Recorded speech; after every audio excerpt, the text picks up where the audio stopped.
Hello students, welcome back to my YouTube channel DS group of education. আমার YouTube চ্যানেলে তোমাদের আর একবার স্বাগত জানাই। আজকে আমরা টেক্সটাইলের পার্ট 3 ডিসকাশন করব। যারা চ্যানেলে ফার্স্ট টাইম এসেছো চ্যানেলকে অবশ্যই সাবস্ক্রাইব করবে, ভিডিওকে লাইক করবে অ্যান্ড শেয়ার করবে। তোমরা জানো ইউটিউবে ফার্স্ট টাইম বাংলা ল্যাঙ্গুয়েজে আমরা কিন্তু পেপার 2 হোম সায়েন্সের প্রিপারেশন করছি। যারা এখনো পর্যন্ত আমার টেলিগ্রাম চ্যানেলে জয়েন হওনি, এখানে জয়েন হয়ে যেতে পারো। এখানে তোমরা পিএইচডি নোটিফিকেশন, পিওয়াইকিউস এবং আরও important notification related to home science কিন্তু পেয়ে যাবে। ব্যাচ রিগার্ডিং কোনো ডাউট থাকলে ডেফিনেটলি আমাকে মেল করতে পারো। শর্ট ব্যাচেস আমি ফর্ম করি এবং সেখানে কিন্তু আমরা ডিটেলসে স্টাডি করে থাকি এবং সমস্ত নিউ টপিক এবং লাস্ট 5 ইয়ার পিওয়াইকিউস কিন্তু আমরা ডিসকাস করে থাকি। আজকে আমরা বেসিক্যালি পড়ব ম্যানুফ্যাকচারিং প্রসেস অফ উল। ঠিক আছে, উলের ম্যানুফ্যাকচারিং প্রসেস কিভাবে হয়। দেখো, উলকে যদি প্রিপেয়ার করতে হয় বা ম্যানুফ্যাকচার করতে হয়, কিছু বেসিক প্রসেস আমাদেরকে ফলো আপ করতে হয়। ফার্স্ট কি থাকে? ফার্স্ট থাকে শিয়ারিং। ঠিক আছে, তার মানে এটাকে বেসিক্যালি বলা হয় ফ্লিস। ওকে ওকে নেক্সট হচ্ছে স্কার্টিং অ্যান্ড গ্রেডিং। তার মানে সাপোজ আমি যদি দেখি এই উপর পোর্শন থেকে যেই আমরা হেয়ারগুলো নিচ্ছি সেগুলো এক কোয়ালিটির হবে। ঠিক আছে, বা যদি পেটের নিচের পোর্শন থেকে হেয়ারগুলো নিই সেক্ষেত্রে সেগুলো আরেকটু ভালো কোয়ালিটির হবে। ঠিক আছে, তো তার উপর বেস করে বেসিক্যালি গ্রেডিংটা করা হয়, গ্রেড 1 গ্রেড 2 এরকম। তারপর কি আসছে? তারপর আসছে শর্টিং। তার মানে ডিপেন্ড করছে লেন্থের উপর বেস করে মেনলি এই শর্টিংটা করা হয়। শর্টিংয়ের পরে কি আসছে? শর্টিংয়ের পরে আসছে বেসিক্যালি বোলিং। এখানে কিন্তু এক একটা লেয়ারে এটাকে সাজিয়ে স্টেপিং করা হয় যাতে তার মধ্যে সমানতা চলে আসে। তারপর হচ্ছে ড্রাইং, তার মানে শুকোনো হয়, এবং লাস্টে হচ্ছে ক্লিনিং অ্যান্ড স্কাউরিং। তার মানে এবার ওটা প্রসেসিংয়ের জন্য, তার মানে ইয়ার্ন প্রসেসিংয়ের জন্য যাবে, সেই কারণে সেটাকে ক্লিনিং অ্যান্ড স্কাউরিং করা হয়। এবার আমরা এই প্রত্যেকটা স্টেজকে একটু ডিটেলসে দেখে নেব। নাম্বার 1 কি বলছে? শিয়ারিং। বলছে শিপ আর শিয়ার্ড ওয়ান্স আ ইয়ার। বছরে একবার এটাকে শিয়ারিং করা হয়, usually in the spring time. A veteran shearer can shear up to 200 sheep per day.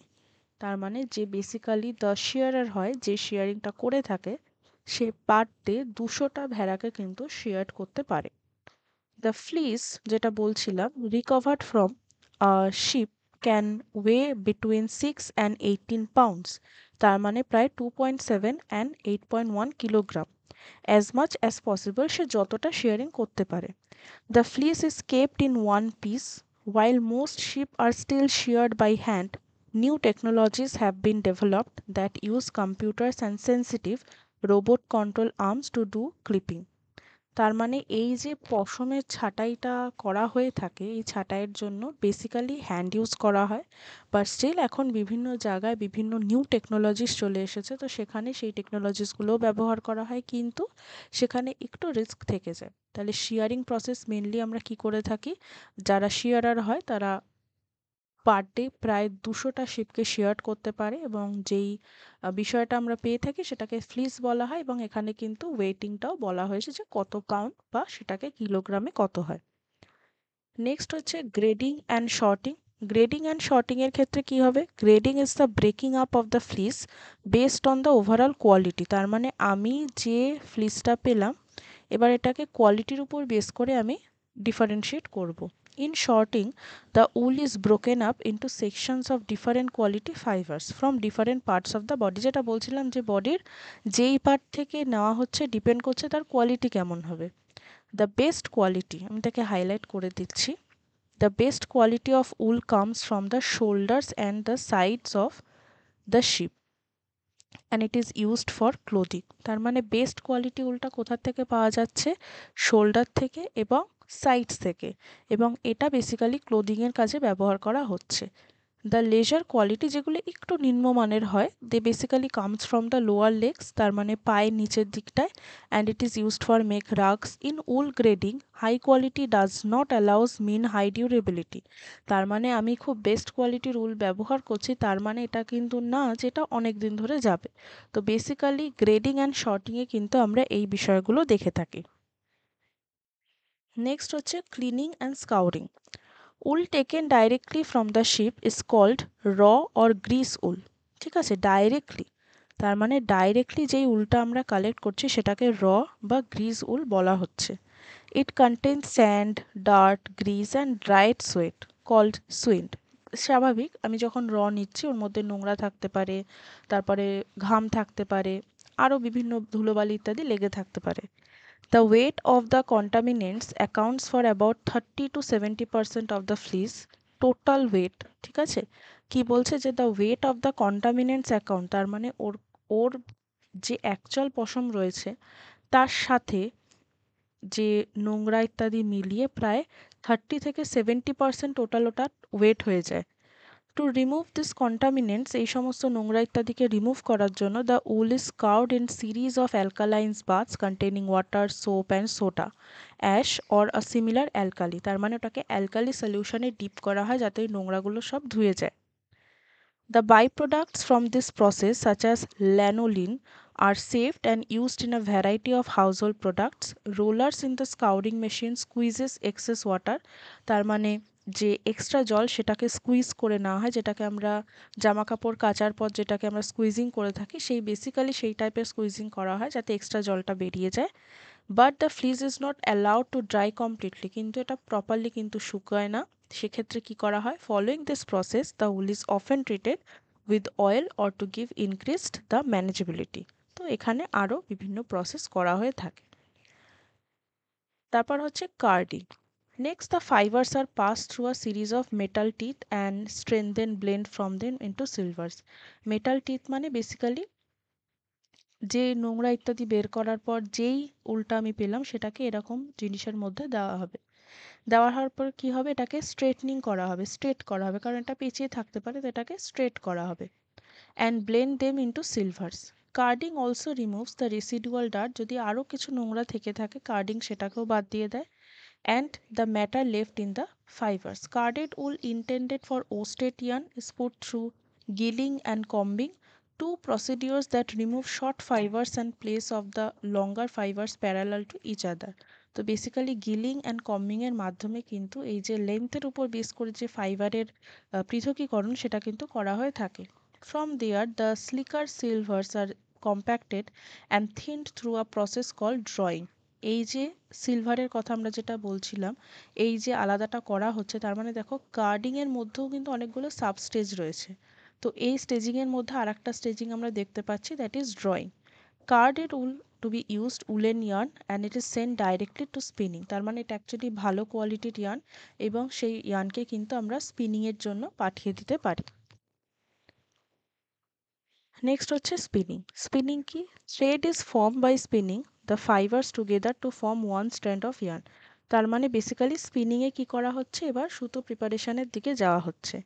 The strand তার মানে যে আমরা বলতে পারি যে লেন্থি যে উলেনগুলো is spun to 2, 3 or 4 other strands, তার মানে এবার স্ট্র্যান্ড তৈরি করা হবে। Since the fibres clinch and stick to one another, একে অন্যের সাথে জুড়ে যেতে পারে due to the thickness, it is fairly easy to join, extend and spin wool into yarn. Spinning for woolen yarns is typically done on a mule spinning machine, while worsted yarns can be spun on any number of spinning machine. তার মানে আমি যখন woollen ইয়ার্নকে spin করব সেক্ষেত্রে আমাকে specifically the mule spinning machine use করতে হবে, but ওস্টেড ইয়ার্নের ক্ষেত্রে কিন্তু আমরা যে কোনো ধরনের স্পিনিং মেশিন ইউজ করতে পারি। After the yarn is span, তার মানে যখন ওটা হয়ে যাবে, র্যাপড অ্যারাউন্ড দ্য ববিনস, আমরা জানি ববিন এরকম দেখতে হয়, and cones or commercial drums, তার মানে এটা ডিপেন্ড করছে যে কী ধরনের সুতোর রিলগুলো হবে। অনেক সময় এই রকমও হয়ে থাকে, অনেক সময় এরকম গোল ববিন শেপটাও হয়ে থাকে, তার মধ্যে কিন্তু ওটাকে মোড়ানো হবে। নেক্সট হচ্ছে weaving. Next, the wool yarn is woven into fabric. Wool manufacturers use two basic weaves, the plain weave and the twill weave. ঠিক আছে, দু ধরনের উইভ মেনলি ইউজ করা হয়, একটা হচ্ছে প্লেন আর একটা হচ্ছে twill. Woollen yarns are made into fabric using a plain weave, যেটা রিয়াল টুইল weave হতেও পারে, which produces a fabric of a somewhat looser weave and a soft surface due to napping with little or no luster. এক্ষেত্রে কিন্তু কোনো ধরনের উজ্জ্বলতা থাকে না, তার মানে লাস্টার থাকে না। The napping often conceals flaws in construction. Worsted ইয়ার্নের ক্ষেত্রে কী হয়, আমরা এটা পড়লাম উলেনের ক্ষেত্রে।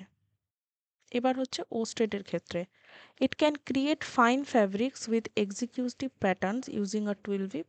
The result is more tightly woven, smooth fabric. Better constructed woolens are more durable than woolens. তার মানে compared to woolen, ওস্টেড ইয়ার্ন কিন্তু বেশি ডিউরেবল হয়, তার মানে বেশি দিন পর্যন্ত চলতে পারে এবং এটা অনেকটা শক্তও হয় এবং যে কাপড়টা থাকে সেটাও কিন্তু খুবই উন্নত মানের এবং মসৃণ হয়। লাস্ট হচ্ছে ফিনিশিং। ফিনিশিংয়ের ক্ষেত্রে আমরা কি দেখব? ফিনিশিংয়ের ক্ষেত্রে যদি আমরা দেখি, after weaving both worsteds and woollens undergo a series of finishing procedures. তার মানে এই যে স্পিনিংয়ের পর আমরা উইভিং করলাম, উইভিংয়ের পর আমাকে এবার এটাকে কমপ্লিট করতে হবে। কমপ্লিটের ক্ষেত্রে আমি ফুলিং করতে পারি। ফুলিং কি? Immersing the fabric in water to make the fibres interlock, যাতে একে অন্যের সাথে জুড়ে যায়, সেই কারণে আমি ওটাকে ফুলিং করতে পারি বা ক্র্যাবিং করতে পারি। পার্মানেন্টলি সেটিং দ্য ইন্টারলক, তার মানে যে ইন্টারলকটা ফুলিংয়ে হলো না সেটাকে আরও কমপ্লিটলি করার জন্য আমি ক্র্যাবিং করতে পারি। তারপর হচ্ছে ডিকেটিং, যেটাকে শ্রিঙ্ক প্রুফিং বলে, and occasionally dye. Okay, although wool fibers can be dyed before the carding process, dyeing can also be done after the wool has woven into fabric. তার মানে দুভাবে করতে পারি, আফটার কার্ডিং প্রসেস, তার মানে carding প্রসেসের আগেও আমি করে নিতে পারি, বিফোর দ্য কার্ডিং প্রসেস, এবং ডাইং কিন্তু আবারও করা যায় কখন? যখন এটা ফ্যাব্রিকে পরিণত হয়ে যাবে।